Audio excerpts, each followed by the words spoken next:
This is about the dangers of the substances that are going to be falling on the earth.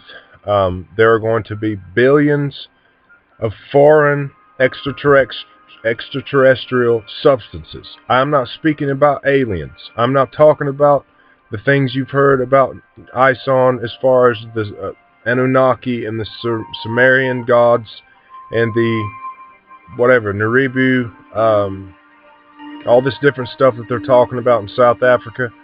I'm not talking about that same stuff. I am explaining the straight science to you as all the people of the earth. This is my warning to you. And if you believe you have descended from some gods or another, this is my warning to you as well. I want you to understand something. There is a dangerous, deadly group of meteors, particles the size of sand and dust, and particles the size of that range from the size of a golf ball up to a baseball, up to the size of meteors the size of bowling balls, meteors the size of small cars, meteors the size of school buses, meteors the size of small mountains, meteors the size of Mount St. Helen, meteors the size of the various middle-sized mountains, up to the size of asteroids the size of the Rocky Mountains, asteroids the size of small islands, and finally the big asteroid is about the size, about half the size of Australia, or the size of Hawaii, bigger than that. Now, the huge particles of Ison in its largest mass, when looked at from a regular telescope in the relation to its size, although it looks like a speck from this distance, it's right about the same size as Mercury and or Venus. So you can tell that this planet-sized, huge metalloid object, even though it lost all of its ice during the sun rays and is not making a whole lot of light show because of that part of it, Ison is colossal. It's been supercharged by a radioactive sun that's more radioactive than plutonium. Ison as a mass is now more radioactive than plutonium. It's more radioactive than all the plutonium and uranium of the earth. And if we had that element, if we had enough of it as big as the earth, Ison is still more radioactive than that would be. Imagine how deadly Ison is. Ison has a supercharge now. Even though you can't see that it has a supercharge to it, it's radioactive. Do you understand? It's radioactive.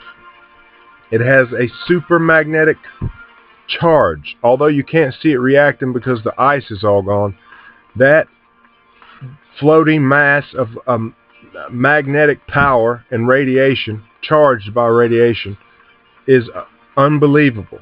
It's almost inexplicable. It will bring the most catastrophe that anyone has ever imagined before, and I'll tell you and explain to you the truth of it. Back in the 1800s, a very small comet, not very big, not half the size of Ison, not even a quarter of the size of Ison, went for a journey around the sun. Now, some of its dust and sand, super highly charged radiation, radioactive sand and dust, fell on Chicago. It destroyed thousands of lives. It melted steel bars. It melted railroad tracks. Just the dust and the sand did that. It is so powerfully charged that it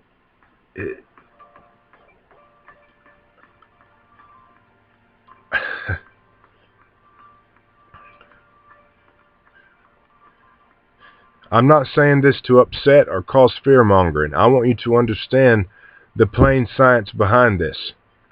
A huge mass that is anywhere from the size of the Earth to half the size of Australia, known as what is left of Ison, it's huge. It's most likely a metalloid type chunk of space metal rock. It was melted and to the point to where it was like liquid magma when it went so close to the sun. The sun, if you look at those Ison images, the arc of it that touched into Ison was touching into it ever since it turned into the back of the sun where we couldn't see. It has received a supercharge of radioactive energy. Now I'm trying to explain that to you. It has so much power that even at the distance it's going to be traveling away from our Earth, it will bring with it an energy charge that will leap out of it, because the energy charge that Ison has received is a positive ionic supercharge. It's 50 zillion times more supercharged than it was when it went past Mars the first time. Do you understand? I've had the vision of this. Not only from my vision have I understood and seen this, but I'm also pretty good about understanding science, because it was something that I favorited when I was a child. I've constantly been into comets and stuff of this nature. But then I tell you, and I want you to understand that I'm not trying to scare you. I just want you to understand to stay away from the meteors that begin to fall within the next couple of weeks to the next few till the next month.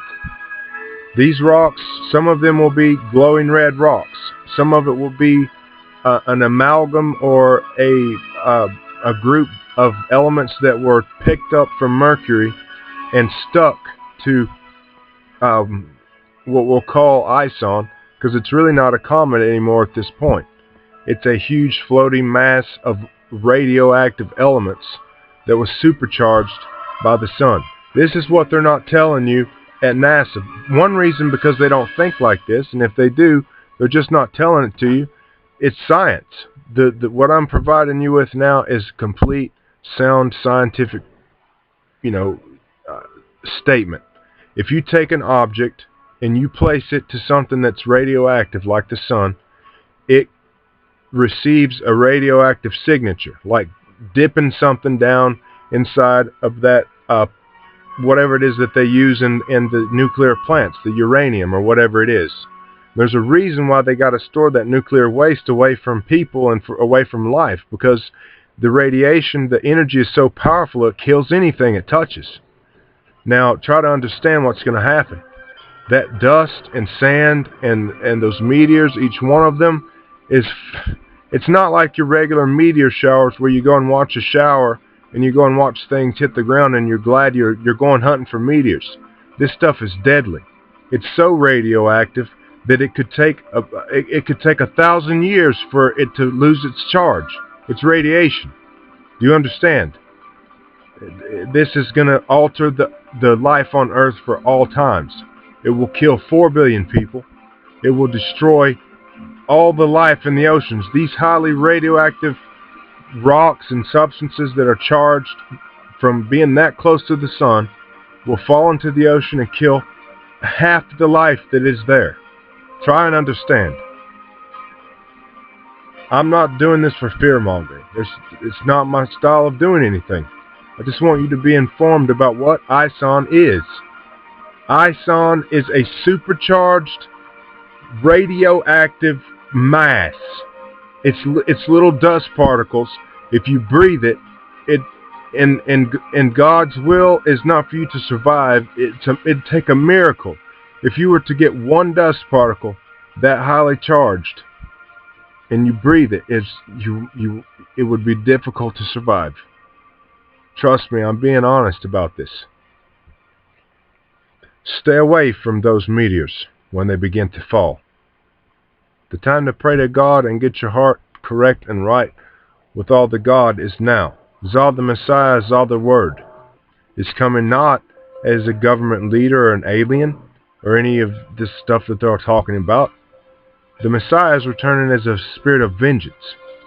You can see as it is descending from heaven as the elements of Ison and the star that is in front of it. I will leave another video message for you soon. Please understand that this is not some junk science. It is fact. God help us, because that's what is needed.